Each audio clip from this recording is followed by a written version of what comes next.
Sometimes when you're on a winning streak, the last thing you want is for the All-Star break to hit. Stops your momentum, and you stop playing every single day and winning every single day. However, it didn't stop the O's because they come back from the break, sweep the Marlins, and have now won 8 games in a row. I'll recap the weekend series coming up on this episode of the Locked On Orioles podcast. You are Locked On Orioles, your daily Baltimore Orioles podcast. Part of the Locked On Podcast Network, your team every day. Hey there, Orioles fans. Today is Monday, July 17th, 2023, and welcome back in to the Locked On Orioles podcast, part of the Locked On Podcast Network, your team every day.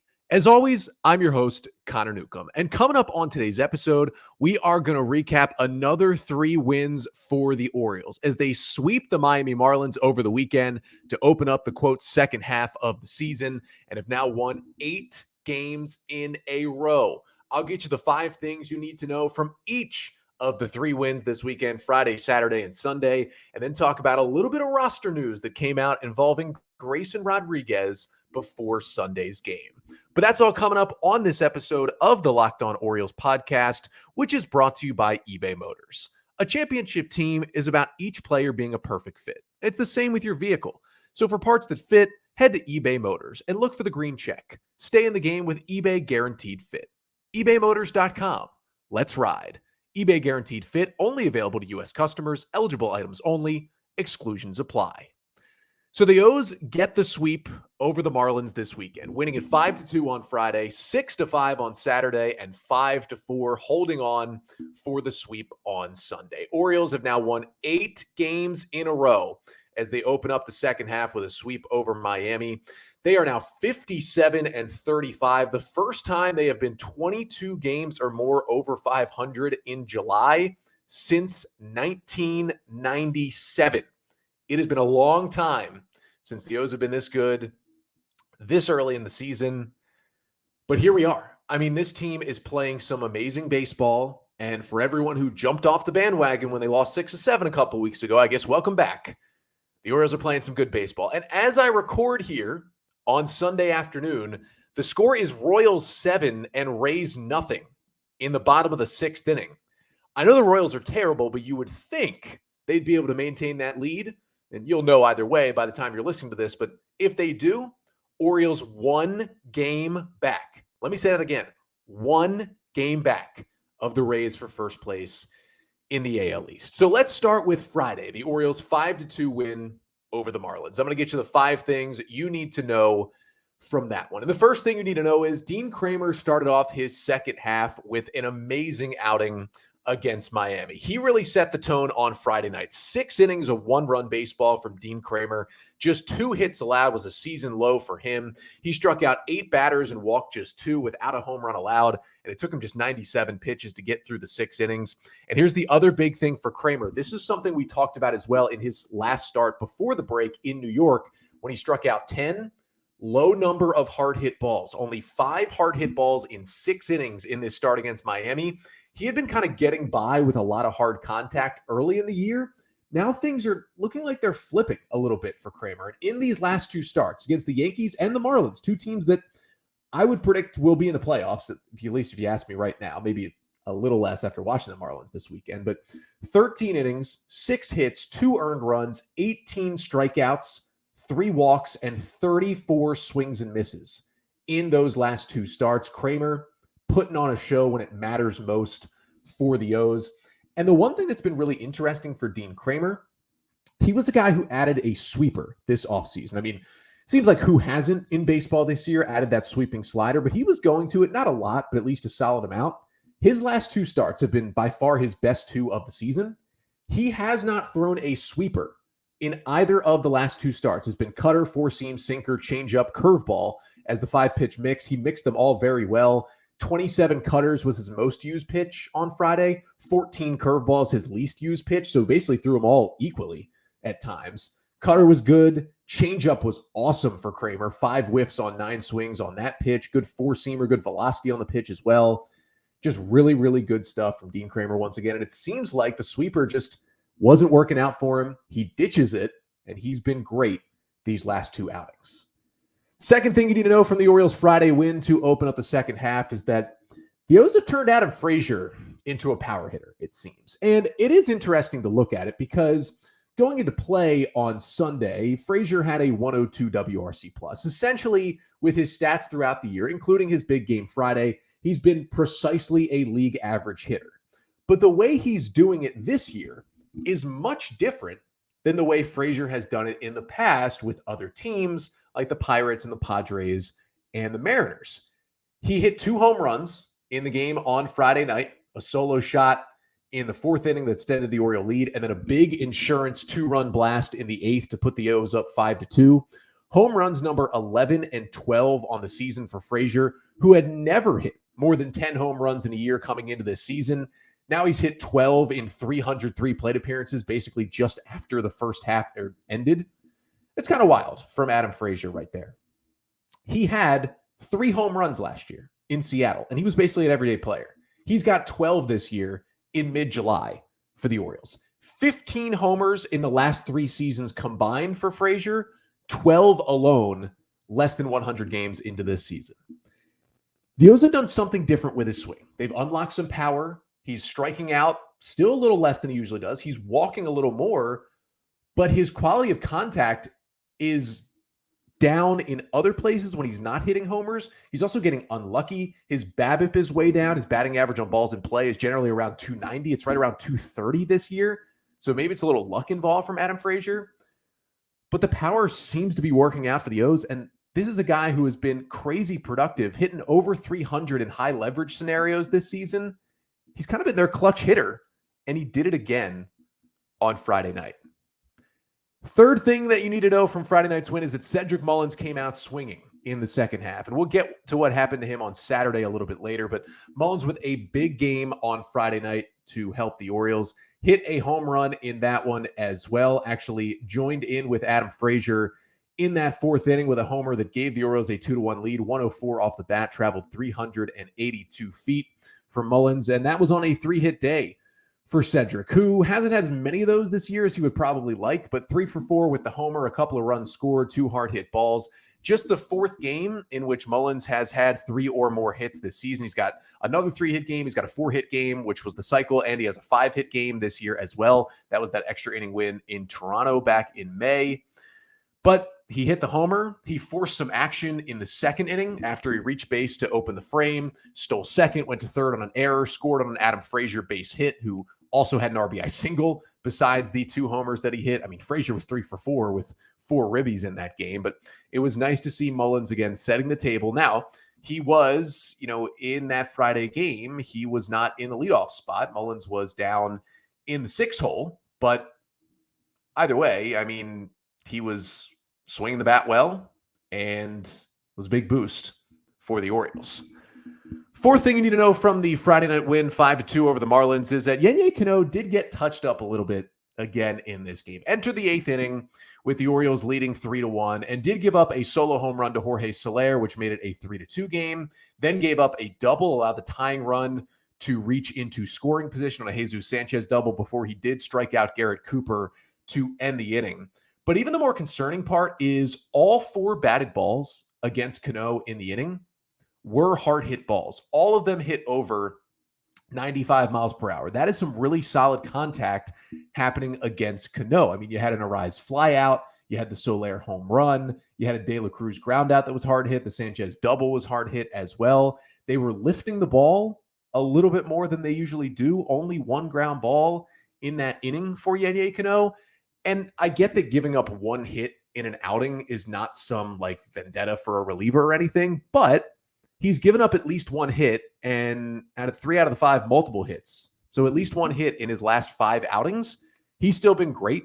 I still totally trust him as the 8th inning guy, but it's good to kind of know that he's not the pitcher he was the first 6 weeks of the year. He's merely a really good setup man and not this unhittable righty that he was early in the season. And the 5th and final thing you need to know from Friday's win is that, listen, as I said, after some of you freaked out and Felix Bautista gave up the homer and took the loss in the All-Star game on Tuesday, it doesn't matter what happens in an exhibition game that doesn't count for anything. Bautista came back out there with a 3-run lead on Friday night and showed why it didn't. 1-2-3 with 2 strikeouts on just 11 pitches for Bautista to lock down his 24th save of the season. 9 fastballs, 2 splitters, got the job done in quick succession. Yeah, really does not matter what you do in a pointless, meaningless game. But the Orioles won at 5-2 on Friday. It extended their winning streak to 6 games. They got to Sandy Alcantara, who hasn't been great this year after winning the Cy Young last season, and the pitching was good enough to get win number 1. And even bigger maybe was that the Orioles won a game in the City Connect uniforms. They were 1 for 4 in the City Connects coming into Friday. They had gotten beaten down in a lot of those losses. Turned the tides a little bit and won in the City Connects on Friday. So then they had a chance to win the series on Saturday. And speaking of jerseys, it was Orioles soccer jersey giveaway day on Saturday. I was in the ballpark, and man, was it fun to be at the yard for the comeback win on Saturday. And I'll recap that one coming up next. But first, this episode of the Locked On Orioles podcast is brought to you by Sleeper. Do you want the chance to win more money with less picks? Head to Sleeper, where you can win up to 100 times your money on just 2 or more fantasy baseball picks. Sleeper, honestly, might be the best new way to play daily fantasy baseball. You know, you can look at guys who project night to night to have a big game. Like you can take a look at, hey, you know what? Ryan Mountcastle, he's back. He's been crushing lefties. If the O's are facing a lefty starter, maybe I want to go to him. Or it's Gunnar Henderson swinging it well tonight against the Dodgers. I'm going to go with Gunnar Henderson.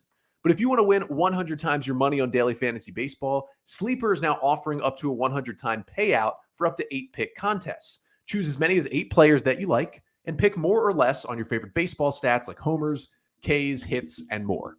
Get your picks right, and you could win big. And use the promo code Locked On, and you'll get up to a $100 match on your first deposit. Terms and conditions apply. See Sleeper's terms of use for details. Currently operational in over 30 states. Check out Sleeper today. So we're here recapping the Orioles sweep over the Miami Marlins this weekend as they won the opening game 5-2 on Friday night, kind of breaking the City Connect curse. Then they got to Saturday with a chance to win the series. I was in the ballpark for this one. Awesome night at the yard. Got my Orioles soccer jersey. But it did not start well for the O's. But they brought things together late, and they won it 6-5 to win the series. And I'll get you the 5 things you need to know from the Orioles win over the Marlins on Saturday. And the first thing you need to know is this Orioles team just does not roll over.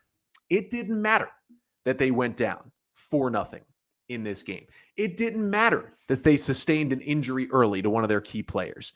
It didn't matter that Kyle Gibson, as we'll talk about, just did not have his best stuff. They just kept on rolling in this game. The Marlins get 4 runs in the top of the second off of Gibson. And you're thinking, not a good way to start. Didn't matter. Orioles come right back in the bottom of the second inning against Marlins starter Braxton Garrett and basically give it right back to him. 3 runs in the bottom of the second. And all of a sudden, you're looking at a 4-0 game early that you're like, oh, this is going to get out of hand. Immediately, it's a 1-run game. It's 4-3. The Orioles started that rally, in the blink of an eye in that second inning. They did not let the 4-run frame get them down. Ryan Mountcastle comes up, his first start since returning from the injured list. Boom. Doubles into the corner. Aaron Hicks walks. Cedric Mullins attacks the first pitch for an RBI single. Jordan Westberg thought he had an RBI double, turned out to be a foul ball, and then he strikes out, Gunnar grounds out, and you're thinking, all right, kind of there goes the rally. No. Here comes Jorge Mateo, who reminded you that despite his terrible offense this year, he still hits lefties, and he laces a triple to center field. Should have been a double and thrown out at third, but an incredible swing slide at third base. He avoids the tag. 2-run triple for Mateo made it a 4-3 game, just rifled one to center field. Listen, I get that Jorge Mateo has been unplayable most of the time offensively, but Mateo is now hitting .308 with a 126 WRC plus against left-handed pitching this year. If you're wondering why he's still on the team, besides base running and defense, he can produce against left-handers, and he did it with the big swing on Saturday night. Now, they didn't quite come back and tie the game in the second, but the second thing you need to know is when the Orioles eventually rallied to take the lead and then win the game in the 7th, Camden Yards was loud. It was a roar I have not heard in that ballpark in a long time when Gunnar Henderson led off the 7th with a first pitch homer. Huascar Brazoban came in, first pitch he threw in the game. Gunnar Henderson laces one into the flag court to lead off the 7th for a solo shot, tying the game at 5. But the O's were not done. For some reason, Skip Schumacher left Brazoban in there, although it was not looking good for him. And the Orioles just continued to rally after an Adam Frazier flyout. Hayes singled, Rutschman singled, and then Santander ripped a single at 105 off the bat, off the wall in right field to give the Orioles a 6-5 lead, and that would be enough to hold on. The park was popping. About 30,000 were there to get the soccer jerseys, but also see a team in the midst of a winning streak in a playoff spot, getting close to first place in the second half. Orioles baseball is back at Camden Yards, and you could hear it, you could feel it, you could just sense it at a very hot and humid night at the ballpark on Saturday. On the negative side, though, third thing you do need to know from Saturday's 6-5 win over the Marlins is that Cedric Mullins did leave the game with an injury. It was on that foul ball in the second inning I mentioned off the bat of Jordan Westburg. After Mullins had delivered the RBI single, Westburg hit a ball off the wall in right field, which was about this much foul, like 6 inches to the right of the line. It ended up being foul. The O's thought they had an RBI double. Mullins went first to third on the play, but came up kind of limping at third base. He was doubled over on third base. Tony Mansolino was kind of waving towards the dugout. He got Brandon Hyde's attention. Hyde came out with the trainer. Mullins was pointing to it. Mullins was already walking towards the dugout. Now, it was good that he was walking without any assistance at all. There wasn't nearly as bad of a limp that we saw when he got that initial groin injury and left the game back in late May that put him on the injured list for about a month. It is concerning that although it was what they called a different injury for Mullins, it's right quad tightness. That is different than kind of the right groin issue that he had that put him on the IL. It is the same leg. It's kind of the same upper leg general area. Also sustained the injury going full force running, just as he did when he was trying to bust one down and beat an infield single to first base when he injured it the first time. This time he was trying to score from first on a double. It is a little concerning because he seemed to be back to 100% after struggling coming off the IL. He started swinging the bat well again, and it's not great news. Now, he was not in the lineup, did not play Sunday. It is a good sign, though, that the Orioles didn't place him on the injured list on Sunday. Brandon Hyde talked about it before the game Sunday. He said right now he's day-to-day. They're hoping for good news. It seems like he might get more testing, but for now, it looks like it'll be more a short-term, maybe not even an IL injury. I think we'll get a lot more information here on Monday that I'll talk about on tomorrow's episode. But hopefully, cross your fingers, hopefully Mullins just out maybe 3, 4, 5 days and can rejoin the team later this week because he was finally starting to swing that hot bat once again. Fourth thing you need to know from this one is that I mentioned it a bit already, but Kyle Gibson just was not his best in this game. And he was really quick. It was a 6-pitch first inning that he threw before he allowed 4 runs in that second inning. Now, his infield defense didn't help him. Jordan Westburg made a really ill-advised throw to home plate where he should have just thrown to first and got the second out of the inning. There was a lot of batted ball luck. And also Gibson, the first batter he faced in the second, hit a 1-hop line drive off of his ankle. Gibson stayed in the game, but you had to think maybe that was impacting him when he gave up those 4 runs in the second. Now, he did settle down, and remember, the bases were still loaded with 1 out at 4-0 in the second, and Gibson did a great job to get out of it, only allowed 1 more run, and after giving up 4 runs in the second inning, I was still impressed by the fact that Gibson pitched into the 6th. He ends up going 5 1/3 in this game, 5 runs on 9 hits, just 1 strikeout. You could tell the stuff wasn't there, to 2 walks. And the Marlins did square him up. Like, even after that second inning where they didn't square him up a whole lot, they had 12 hard hit balls in 5 1/3 innings. It's not like Kyle Gibson was throwing any kind of nasty stuff out there as the game got later and later. He only got 4 whiffs on 37 swings with 1 strikeout. That is not good at all. But he battled his way into the 6th, kept the O's in the game, and gave the offense a chance in this one. And I don't think they're going to remove Gibson from the rotation. They're removing someone else from the rotation at this point. We'll talk about that coming up next. And he's really good before the break, right? 11 strikeouts in that game against the Twins the Sunday before the All-Star break. But, now we're at the point where 4 out of his last 5 starts have been a little shaky for Kyle Gibson. So we'll see if he can turn it around. He's going to stay in the rotation for now, but it is something to monitor as he is just not the pitcher right now that he was early in the season for the Orioles. And he does have the worst ERA in the O's rotation. But the fifth and final thing you need to know from the O's 6-5 win on Saturday is that the bullpen did a great job keeping the O's in the game. After Gibson left, Mike Baumann came in the 6th inning. After a walk, he turned a huge double play. Then he got through the 7th unscathed, got a big strikeout after allowing a 2-out triple. Yenye Cano came in after the Orioles took the lead, put up a scoreless 8th. And then Felix Bautista, once again, since he gave up the homer in the All-Star game, he's retired all 6 batters he faced. A 1-2-3 9th for the save on Saturday, his 25th save, 1 strikeout, just 10 pitches, as dominant as ever. And the Orioles won the game 6-5. Another comeback win for one of the best comeback teams in baseball, clinched the series for them and gave them a 7-game winning streak. But the O's were not done. They said, you know what? We have the better pitching matchup on Sunday. Why don't we go ahead and try to sweep a series? And that is exactly what they did in Sunday's game. Got a little dicey in the 9th inning, but they held on. And coming up next to finish off the pod, we'll recap the Orioles win on Sunday to get that winning streak to 8 and getting the brooms out at Camden Yards. So the Orioles swept the Marlins this weekend to make it 8 wins in a row. They will go for 9 wins in a row coming up tonight against the Los Angeles Dodgers. And before I even get to what happened Sunday for the Orioles to continue their winning streak and get to 8 in a row and get within 1 game of the Rays, we got to talk about what's happening tonight. It's Orioles and Dodgers at the Yard, 2 of the hottest teams in baseball right now. And the Dodgers are going to send a rookie right-hander to the mound. It is Emmett Sheehan, the 23-year-old righty, who the Dodgers took in the 6th round of the 2021 draft. He's made 4 starts this year for the Dodgers, has a 4.35 ERA, 16 Ks in 21 innings. His last start was not good against the Pirates, though. 3 2/3 innings, 4 hits, 5 runs, 4 Ks, and 4 walks. We'll see what the O's can do against Sheehan in this one tonight, game 1 between the Orioles and the Dodgers.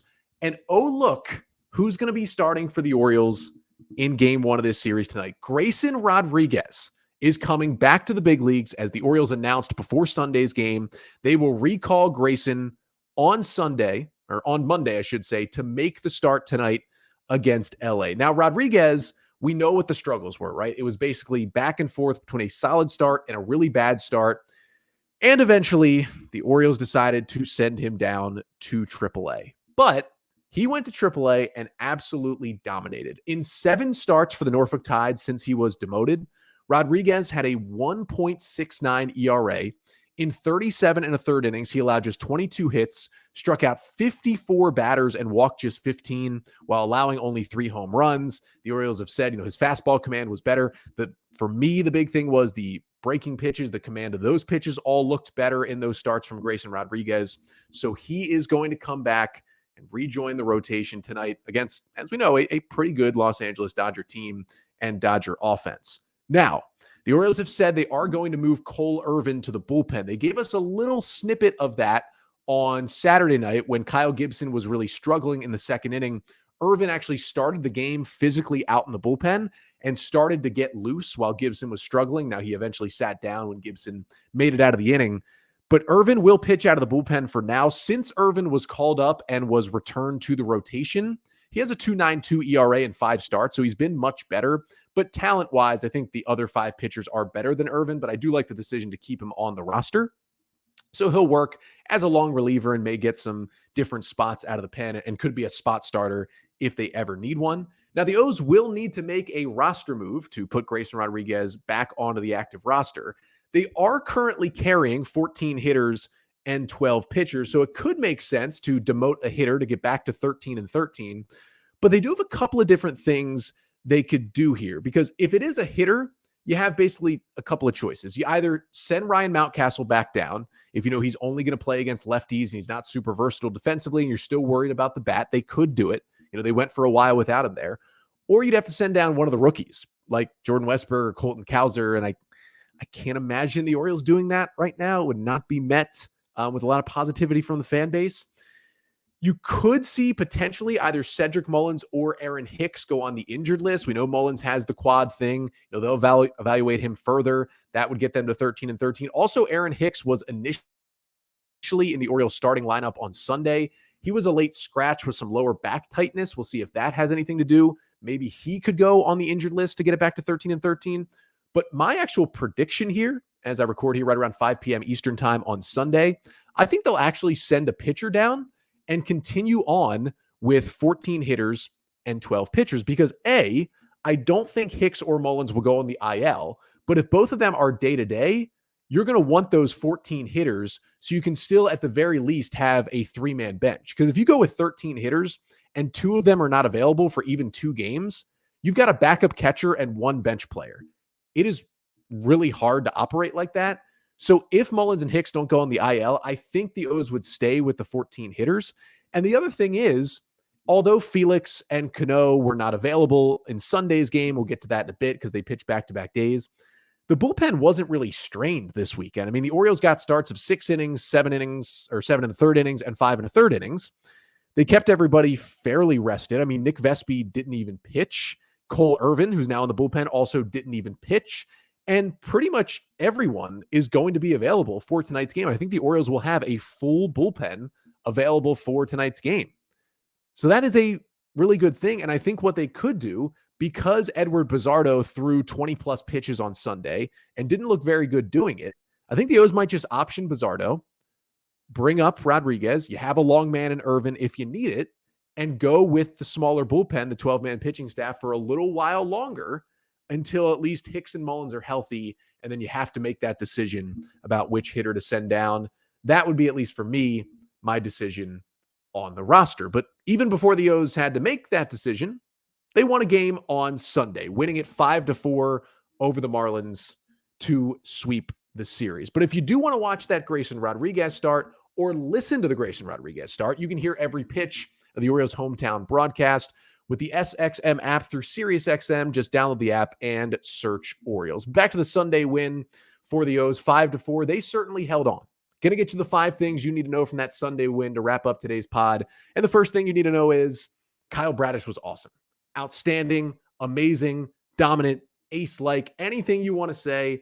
I am feeling very vindicated about Kyle Bradish right now because it was dominance from Bradish, who goes 7 1/3 scoreless innings in the game, 3 hits, 8 Ks, 1 walk, 100 pitches thrown. His ERA down at 3.05, now the lowest ERA on the Orioles starting staff. Just 6 hard hit balls against Bradish in 7 1/3. Longest start by any Orioles starting pitcher this year. He is the first Orioles starter in 2023 to pitch into the 8th inning. That's how good Bradish was in this game. Now, it was only 9 whiffs, right? Even though it was 8 strikeouts, it was only 9 whiffs, so it wasn't the crazy big swing and miss stuff that we've seen from Bradish at a lot of times, but it was a good pitch mix. Slider was his number 1 pitch. That's always important. 33 sliders, threw it about a third of the time. 4-seamer, sinker, curveball, changeup, mixed the pitch as well, got whiffs on all of them, threw a lot of strikes, only had the 1 walk, was barely in any 3-ball counts at all, attacked hitters. Marlins offense helped him out a little. They weren't very awake until the 9th inning in this game, but Bradish has just been amazing. And if you look at what he's done here over the last few weeks, he has been easily the Orioles ace. And right now, if you ask me right now, the Orioles are playing in one of these 3-game wild card series in the playoffs. Who's starting game 1? If I could plan it out to have anybody be ready on full rest, I'm giving the ball to Kyle Bradish right now. That's how good he has been. As I've said many times, last year, early this year, by the end of 2023, I think Kyle Bradish will be seen as the ace of the O's staff and will start opening day for the Orioles in 2024. I'm feeling pretty good about that take right now. Second thing you need to know from Sunday's 5-4 win is what a start for the Orioles offense, right? I mean, after Kyle Bradish puts up a 1-2-3 top of the first, the Marlins, who weirdly enough, despite all the starting pitching depth they have, just sent their best pitcher, Yuri Perez, back to the minors to, I don't even know what, mitigate his workload, whatever it may be, despite how good he's been. They had Johnny Cueto back off the injured list on the roster and rested, but instead went with the opener. Steven Okert was the opener, and he was not very good. Gunnar Henderson starts the game with an absolute rocket of a double. Lefty-lefty. Henderson's first extra base hit off a lefty this year, 107 off the bat. Adley Rutschman follows with a ground rule double into the bullpen, 103 off the bat, 1-0 Orioles. Anthony Santander follows with a 2-run home run out to center field, 105 off the bat, 428 feet on a slider. His 100th homer as an Oriole. It's 3-0 without an out recorded. Austin Hayes singles. And then Okert gets Ryan O'Hearn to pop out before they pull him out of the game. That's a pretty good start for the Orioles to get 3 runs on the board and set the tone before an out was recorded. Third thing you need to know from this one on Sunday is that the only other offense that the Orioles produced came in a very, very weird 2-run 4th inning for the O's. It was against George Soriano, who had come in for Okert in the first and pitched really well. Got through the first, through the second, through the third, and then he comes out in the 4th inning, and Soriano just completely forgets how to throw anything close to the strike zone in the 4th. Now, he strikes out Ryan O'Hearn to start the inning, but then he walks for Mona Rios, hits Colton Cowser on the knee, hits Adam Frazier in the ankle. James McCann hits a grounder short. I don't know what Joey Wendell was doing, but he boots the ground ball. A run scores to make it 4-0. Gunnar Henderson lines a sac fly into right to make it 5-0, and then Adley Rutschman flies out. The Orioles did not have a hit in that 4th inning, yet they sent 7 men to the plate, scored 2 runs, and extended their lead to 5-0. Hey, whatever works to get some runs on the board. Fourth thing you need to know from Sunday's win is that Colton Cowser started this game in center field. It was his first start at Oriole Park in an O's uniform. He did not play in the game Friday, came off the bench to replace Mullins in the 2nd inning Saturday after Mullins went out with the injury. And then Sunday, Cowser got the start in center field. And this is really interesting because, and I get that Aaron Hicks was a late scratch, so that changes things a little bit. He would kind of be your number 2 center fielder on the team right now. But Cowser was playing center on Saturday, even when Hicks was still out there and in right field. And Cowser started in center in this game. Now, he didn't have a hit. He was 0 for 2 with a walk and a run scored. But I think this is important for the Orioles because if they are without Mullins and Hicks, even for a couple of days here, even if neither of them go on the IL, it is important to know that the Orioles trust Colton Cowser enough to put him out there in center field. And yes, he had a little misplay on that triple in the 7th inning on Saturday, but that's just a product of not playing a lot of center at Camden Yards. He really didn't know where the wall was. He'll get to know where it is. But it's good to know the O's have that because if they don't have Hicks or Mullins for a couple of days, they're going to need somebody to man center. And yeah, Hayes can do it, but I think you'd rather have him in left. It's good to know that the O's trust Cowser in center field, at least for the time being. And the 5th and final thing you need to know from this one on Sunday, 5-4 Orioles win, is that the bullpen did finish off the sweep, but they made things a little interesting. Now, Brian Baker got the final 2 outs of the 8th after Kyle Bradish departed to keep it a 5-0 game. And the Orioles smartly went to Edward Pizzardo in the top of the 9th inning. You have a 5-0 lead. That should be plenty cushion. You know, he's not really facing the meaty part of the Marlins order. You're thinking about maybe demoting a pitcher on Monday to make room for Grayson Rodriguez, and you want to give Pizzardo a chance. Maybe, hey, prove yourself. You know, you get a 1-2-3 inning here. Maybe we keep you up. Maybe we send Vespi down. But they go to Pizzardo, and it doesn't really work out, right? Which, you know, it's okay. You've built the 5-run cushion. You're kind of ready to go to another pitcher if you absolutely have to. But Garrett Cooper singles, Yuli Gurriel doubles. He gets Brian De La Cruz to pop out, but then just hangs an 0-2 breaking ball to Gene Segura, who laces a 2-run double into center. And all of a sudden, it's 5-2. Okay, it's 5-2.